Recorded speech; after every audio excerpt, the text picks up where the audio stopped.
Fala galera, beleza? Estamos aqui para mais uma aula de noções de informática, onde nós vamos falar conceitos de proteção e segurança, tá? Para quem não me conhece, o meu nome é Gabriel Leal, professor da FX Concursos. Bora comigo lá. Gente, a gente vai começar falando aqui sobre vírus, tá? O que é um vírus? Começando primeiro o seguinte, vírus e malware, o que acontece? Tantos são códigos maliciosos da internet.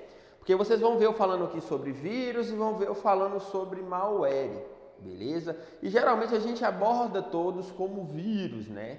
Porém, tem alguns tipos de malware e tem o vírus, beleza? Não confunda aí as coisas.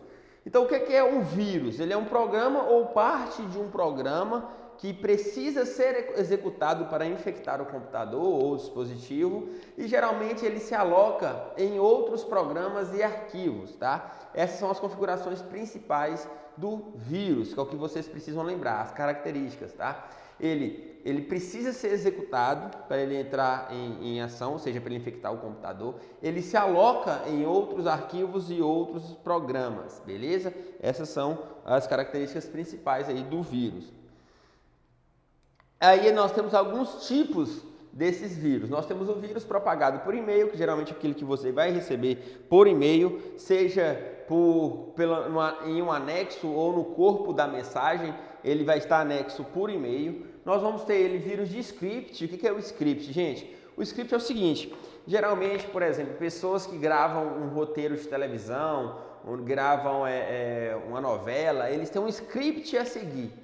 Tá? Então, só para vocês entenderem mais ou menos como é que ele funciona. Ele vai ter um passo a passo a seguir, esse tipo de vírus aqui do script, tá? Ele é desenvolvido em linguagem de script, tá? Aí aqui fala que ele pode ser recebido ao acessar uma página web, ou por e-mail, ou como arquivo anexo, ou como parte do próprio e-mail escrito em formato HTML, e pode ser automaticamente executado, dependendo da configuração do navegador web e do programa leitor de e-mails. E por que ele pode ser executado automaticamente? Por ser um vírus em linguagem do tipo de script, beleza? Nós temos o vírus de macro. O vírus de macro ele é um tipo de vírus de script que ele é programado para atingir programas que utilizam macro, beleza? Quais são os programas que utilizam macro?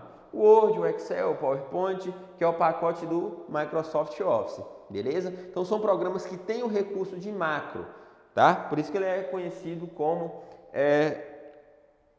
vírus do macro. Nós temos vírus de telefone celular, que é quando você vai pegar através do seu dispositivo móvel, seja por mensagem, né, aquele MMS que a gente recebe, ou seja por Bluetooth também pode pegar. O que vai acontecer geralmente? Ele pode apagar todos os seus contatos, ele pode começar a drenar a sua bateria e pode também começar a enviar cópias de si mesmo através de Bluetooth, do e-mail, tá? Mas ele precisa ser executado, beleza? O vírus de boot, o que é boot? Vamos entender primeiro o que é boot. Boot, a tradução de boot é inicialização. Todo computador ele faz uma leitura de boot ao iniciar, quando você aperta aquele botão power. Qual é a leitura de boot? Ele faz uma leitura do HD, ele faz leitura de um leitor de DVD, ele faz leitura de pendrive, ele faz todo aquele processo de boot. E o vírus de boot, ele vai alterar esses setores de boot de todos os discos que se encontram a partir do momento que estiveram carregados em memória RAM. Isso quer dizer que ele carrega antes mesmo do sistema operacional e vai alterar toda a inicialização do seu computador, beleza? Nós temos aqui um tipo de malware, tá, gente? Que é o backdoor, que a tradução dele é porta dos fundos. Lembre-se sempre, backdoor. Por que é porta dos fundos? Por que ele chama assim? Porque ele vai fazer o seguinte, você vai receber esse malware, ele vai trabalhar em cima de deixar portas abertas no seu computador para que o invasor entre novamente e ataque seu computador futuramente. Como que ele faz isso? Os nossos computadores, gente, não sei se vocês, vou dar um exemplo aqui, não sei se vocês já viram isso, eles falam muito assim, nós vamos precisar liberar uma porta no roteador para poder acessar o DVR. Né? É um exemplo, né? DVR é com a configuração de câmeras de segurança. Né? Então ele vai ter portas, vai ter serviços, então aquilo ali, o backdoor, ele vai abrir, vai deixar o seu computador vulnerável para que o atacante entre novamente em seu computador e faça alterações nele, tá? Depois nós temos aqui também o cavalo de Troia. Não sei se vocês já assistiram o filme, né? O Cavalo de Troia. que acontece? Não sei se eu me lembro bem do filme, se eu falar alguma coisa errada, vocês podem se considerar a respeito do filme. Mas é só para vocês entenderem aí sobre o vírus cavalo de Troia. Teve o filme de Troia, o que acontece? Era uma guerra entre os gregos e os troianos, né? Aí os gregos achavam que tinham ganhado a guerra, né? Porque os troianos simplesmente recuaram as suas tropas e a base grega era quase impossível de se invadir, de tão fortalecida que ela era. E os gregos estavam passeando na beira da praia, aqui dá para mostrar mais ou menos, né? Eles estavam passeando na beira da praia e eles encontraram um cavalo, só que um cavalo de madeira, dessa forma aqui. Eles pensaram que era um presente dos deuses. E aquele monte de gente, né, do exército grego puxando aquele cavalo para levar para a base deles. Falou, não, vamos levar esse cavalo para lá e tal. E levaram como se fosse um presente dos deuses. E enquanto eles dormiam, quem é que estava ali dentro? Os troianos, e atacaram a base grega, tá? Então, por que eu expliquei para vocês esse trecho do filme? Com certeza muitos de vocês aí já devem ter assistido, porque ele vai traduzir o nosso Mauer, Cavalo de Troia. O Cavalo de Troia, como que ele funciona? O Cavalo de Troia é um programa que você baixa, um jogo, um papel de parede animado, seja lá o que for. E enquanto esse programa, esse jogo, esse papel de parede, ele está em execução, o seu computador está sendo atacado. O mais interessante é que esse programa ele vai funcionar perfeitamente bem. Ele não vai apresentar nenhuma falha, não vai mostrar para o seu computador que ele é um malware, tá? Ele vai funcionar perfeitamente bem. Porém, durante o tempo que você está utilizando aquele programa, o seu computador está sendo atacado. E nós temos diversos tipos de cavalo de Troia. E aqui a gente vai ver como Troja, né? Ele pode ser abordado nas provas também como Troja. Muito bom vocês terem atenção a isso. Nós temos o Trojan Downloader, que ele vai instalar outros códigos maliciosos no seu computador, só que ele vai estar baixando, né? O downloader que ele vai estar baixando esses códigos maliciosos para o seu computador. Nós temos o Dropper, que vai fazer a mesma coisa, também vai instalar outros códigos maliciosos, porém, ele já vai ter esses códigos maliciosos salvos no código-fonte do Cavalo de Troia. Então, ele não precisa baixar, ele já tem ali, ele só vai instalar. Nós temos o Trojan Backdoor, que vai fazer o que eu acabei de falar com vocês, que é o backdoor, né? Ele vai simplesmente, enquanto você está utilizando o programa, ele vai estar abrindo as portas do seu computador, deixando o seu computador vulnerável. Nós temos o DOS, não sei se vocês já viram o DOS, o que é o DOS, né? Ele vai trabalhar em cima de negação de serviços. Por que negação de serviços, gente? Porque os nossos computadores, o Windows, né, o sistema operacional Windows, ele é baseado em serviços. Nós temos serviços de segurança, nós temos serviços de impressora, serviços de atualização, nós temos serviços de tudo. E o DOS ele vai atacar e vai negar esses serviços, deixando o seu computador vulnerável, tá ok? Nós vamos ter o Trojan destrutivo, que ele simplesmente vai querer apagar tudo que tem no seu computador. Nós temos o Trojan Clicker, que é o mais tranquilinho, que ele vai redirecionar a pessoa para sites de propagandas que contenham anúncios, né? Porque clicker, porque ele quer que você clique nos anúncios. Então ele vai estar te redirecionando de forma automática para esses sites, beleza? Nós temos o proxy, né, que ele vai instalar um servidor proxy no seu computador e vai estar utilizando o seu computador, né, para poder efetuar futuros ataques, né, vai fazer uma navegação anônima para envio de spam, por exemplo, ou para atacar outras pessoas. Eles vão ter o Trojan Spy, que é o espião, que é o spyware, que a gente vai ver mais na frente. Ele simplesmente vai pegar tudo o que você digita, o que você carrega, o que você clica no seu computador. O spy ele vai espionar isso tudo. Nós vamos ter o bunker ou bancos, que ele vai ter simplesmente a intenção de capturar dados bancários. Ah, Gabriel, mas como que isso funciona? Como que funciona? Ele configura, né, ele fazendo a linguagem do Trojan, ele vai configurar que vai ter algumas palavras-chave, né, alguns nomes de bancos, esse tipo de coisa. Que quando a pessoa clicar, a pessoa digitar, a pessoa entrar, ele vai começar a coletar aqueles dados, beleza? É bem parecido com o spyware. O Worm, gente, cai bastante em prova. O Worm é a minhoquinha. Qual que é a principal característica do Worm? Primeiro, que ela ataca as redes. Segundo, que ela se propaga enviando cópias de si mesmo através da rede de forma autônoma, ou seja, de forma automática, tá? Ela não necessariamente vai precisar ser executada. Ela vai cair ali no computador e vai começar a enviar cópias de si mesmo para todos os outros que estão na rede, beleza?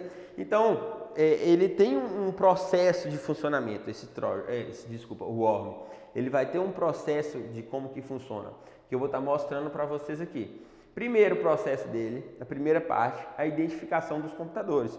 Vamos supor que nós temos aqui 15 computadores. O meu aqui, né, eu peguei o worm nele. Fui infectado através do worm aqui. Então a primeira coisa que o worm vai fazer, ele vai tentar identificar todos os outros computadores que tem, ou seja, são futuros alvos para ele atacar. Como? Ele vai efetuar uma varredura na rede, identificar os computadores que estão ativos naquela rede. Ele pode aguardar até que outro computador contate esse aqui através da rede, ou seja, aquele outro computador vai comunicar com esse aqui através da rede. Naquele momento ele identificou aquele outro. Ele pode utilizar listas que já estão pré-definidas ou obtidas na internet, contendo a identificação dos alvos. Qual seria essa identificação dos alvos? IPs, tá? IPs, que é a identificação dos computadores na rede. Então ele pode ter já uma lista de IPs ali no código-fonte dele, que ele já vai saber para onde que ele vai estar mandando aquele worm, beleza? Ele pode também utilizar informações contidas no computador infectado, como arquivos de configuração e listas de e-mail. Vamos supor que ele já tem naquele computador ali uma lista de e-mail de trabalho. Então ele identifica aquela lista de e-mail e começa a enviar cópias de si mesmo para essas listas, beleza? Essa é a primeira parte. Nós temos depois que ele conseguiu identificar os computadores, ele tem um envio das cópias. Ele já identificou todos os computadores que tem, agora vamos lá, é a hora de enviar as cópias. Como que ele vai enviar? Ele vai enviar como parte da exploração de vulnerabilidades existentes em programas instalados. Todo o malware e os vírus, eles vão explorar vulnerabilidades existentes, tanto no seu computador, quanto nos programas, tá? Quanto no sistema operacional. Ele vai explorar essas vulnerabilidades para poder infectar o seu computador, beleza? Então, a primeira parte é essa, para poder enviar as cópias. A segunda, anexadas a e-mail, como a gente viu lá, que é uma forma de identificar, né? Ou via canais de IRC. IRC, gente, é um tipo de chat mais antigo, tá? A tradução dele é Internet Relay Chat. Ou via programas de troca de mensagens instantâneas, hoje pelo Messenger, pelo WhatsApp, tá? São mensagens de troca de mensagem. São programas de troca de mensagens instantâneas, corrigindo aí. Ou incluídas em pastas compartilhadas. Por exemplo, em redes locais ou do tipo P2P. Eu tenho esse computador aqui e compartilhei uma pasta para todos os outros 14 computadores, né? Então, através dela, ele pode enviar cópia para todos os outros, beleza? E o P2P, gente, o que é P2P? É ponta por ponta. O que isso quer dizer? Eu liguei um cabo de rede aqui nesse computador e o outro cabo de rede e o outro computador ligar a outra ponta. Então, ele está conectado via ponta por ponta, P2P, beleza? Bora lá. A terceira parte é a ativação da cópia. Ele identificou os computadores, enviou as suas cópias, agora ele tem que ativar naquele computador, ou seja, infectar realmente o computador. Como? Imediatamente após ter sido transmitido, novamente aqui, pela exploração de vulnerabilidades em programas sendo executados no computador-alvo no momento do recebimento da cópia, ou diretamente pelo usuário, pela execução de uma das cópias enviadas ao seu computador, o usuário pode executar também e vai ajudar a estar ativando aquela cópia. Ou pela realização de uma ação específica do usuário, a qual o worm está condicionado, como por exemplo a inserção de uma mídia removível. Ele pode estar configurado no seu código-fonte para ter uma condição específica. Na hora que acontecer uma condição específica naquele computador, ele automaticamente ativa a sua cópia. Por exemplo, aqui no exemplo aqui, ele precisa inserir um pendrive. No momento que inserir um pendrive, ele vai ativar a sua cópia, beleza? Depois que ele identificou, ele enviou, ele ativou, ele vai simplesmente reiniciar todo o processo.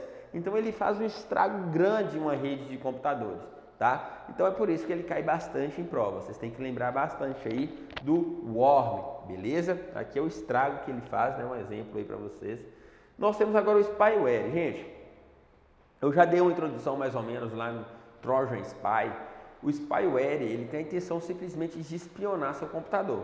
A pessoa que manda para você, que infecta, ele recebe todos os seus dados no e-mail dele, tá? Tudo que você faz, ele vai estar recebendo no e-mail. Mas como? Tudo que é digitado, eles pegam, tudo que é clicado, eles pegam. Aqui tem alguns tipos né? Que o primeiro foi o Keylogger. O Keylogger é muito popular antigamente.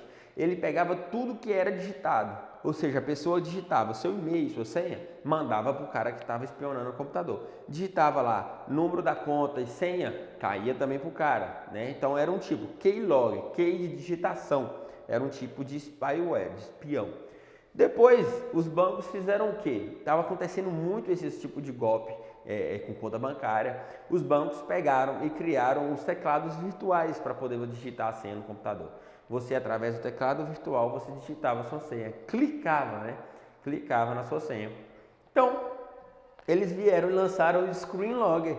O Screen Logger faz a mesma coisa do Keylogger, só que ele é condicionado a tirar print screen da sua tela, salvar a sua tela nos momentos em que você clica com o mouse.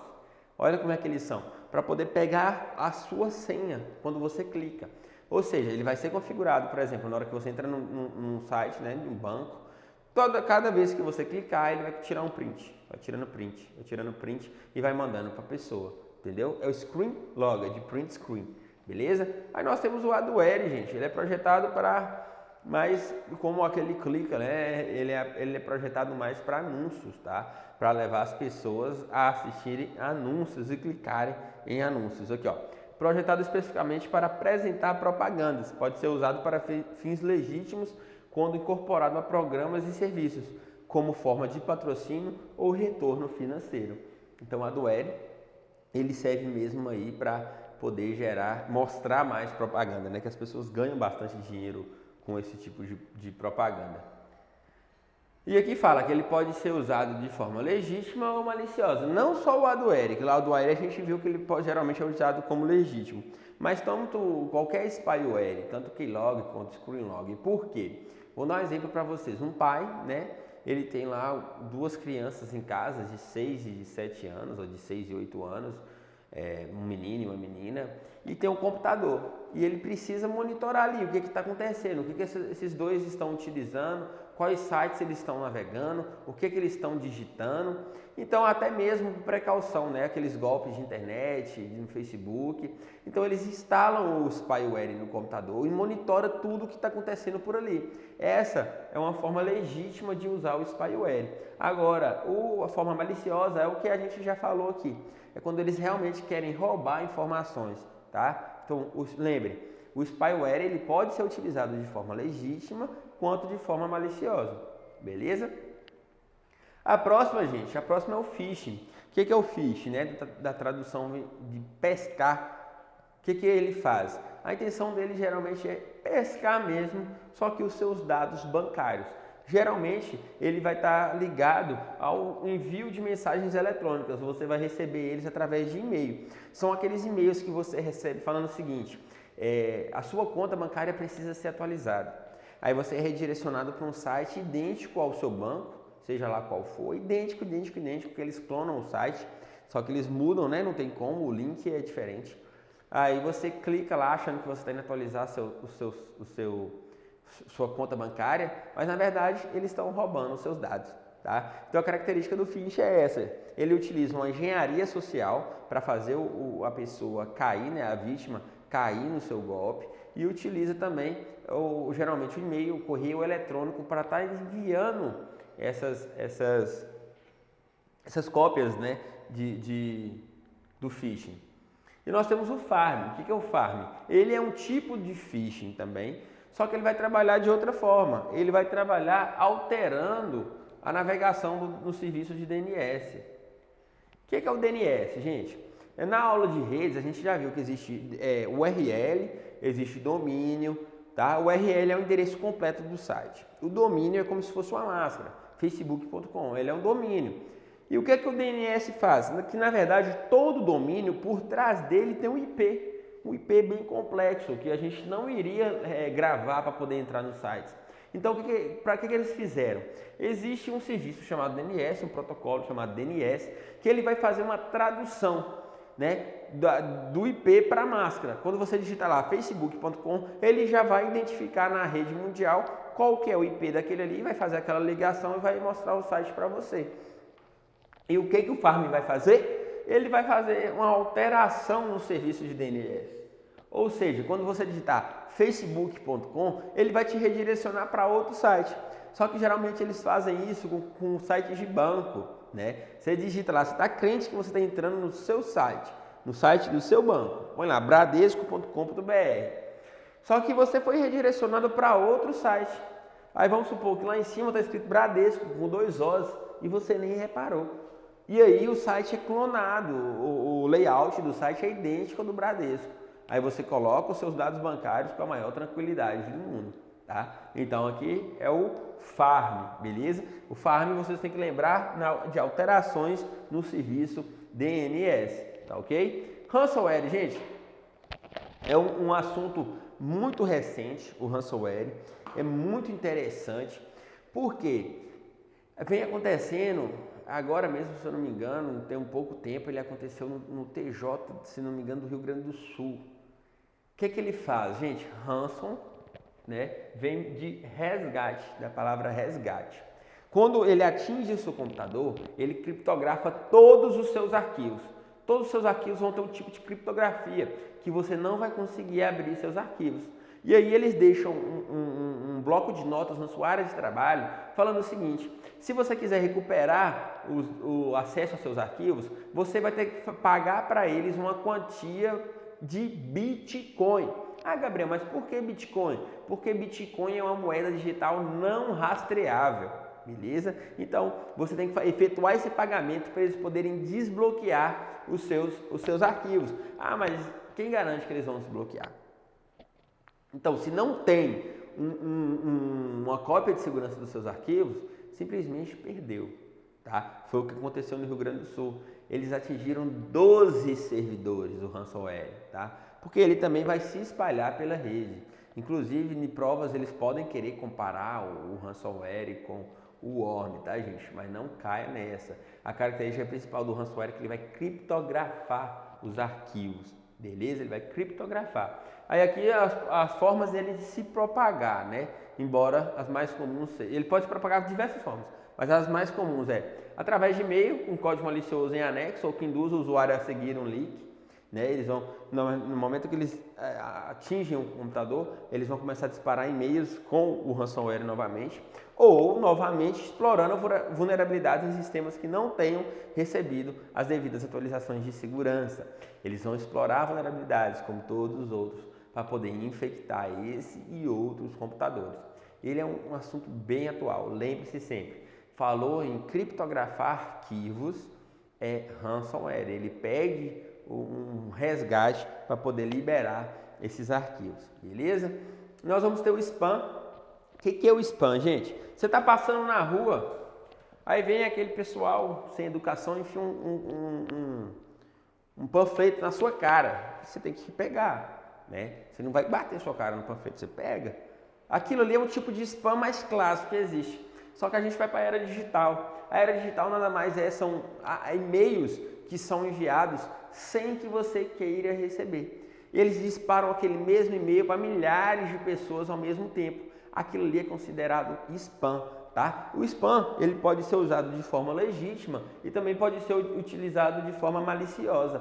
Por quê? Legítima é quando a pessoa quer fazer uma propaganda. Ela quer fazer uma propaganda da loja dela, ela compra uma lista de e-mails que tem lá 20 mil e-mails e envia a propaganda da loja dela para 20 mil e-mails. Forma legítima, mas é spam. Agora, maliciosa, quando eu pego o phishing, uso uma engenharia social, anexo um phishing no meu e-mail e mando para 20 mil pessoas, para aquela mesma lista de e-mails. Aí eu estou utilizando de forma maliciosa, tá ok? Gente, nós vamos ter também aqui o sniffer. Ele pode ser um dispositivo físico ou um dispositivo lógico, que é um software ou um hardware, né? Ele pode ser um dos dois. Ele vai fazer o quê? Ele vai filtrar os dados que entram e saem da sua rede. Tudo que você está navegando, tudo que você está pesquisando, que você está clicando, está sendo filtrado pelo sniffer. Aí quando você entrar lá em dados bancários, eles filtraram que você está acessando contas bancárias, você está colocando dados bancários, eles vão pegar e vão interceptar aquele tráfego e vão pegar essas informações. Isso é a forma maliciosa que eu estou falando, tá? Mas ela pode ser utilizada também de forma legítima. Aqui está falando, ó. Ela pode ser utilizada também de forma legítima. Quando? Eu sou dono da empresa, né? Eu tenho uma empresa grande, eu preciso saber o que está acontecendo lá, o que está se passando lá. Então eu instalo um sniffer, por exemplo, físico lá, e que vai controlar tudo que vai entrar e sair, né? Tudo que for pesquisado, clicado, vai controlar o tráfego de dados que vai entrar e sair da minha empresa. Aí eu vou estar usando o sniffer de forma legítima. Fechou? Galerinha, espero que vocês tenham entendido aí. Aqui a gente está vendo os malwares, vírus e pragas virtuais, tá? Espero que tenha ficado bem claro para vocês. A gente vai ver na próxima aula aí os tipos de proteção, né? Que são os anti-spywares, anti-malwares, antivírus e por aí vai. Beleza? Qualquer dúvida que você ficou, compartilha aqui embaixo que a gente está aqui para te ajudar. Valeu, obrigado pela atenção de vocês.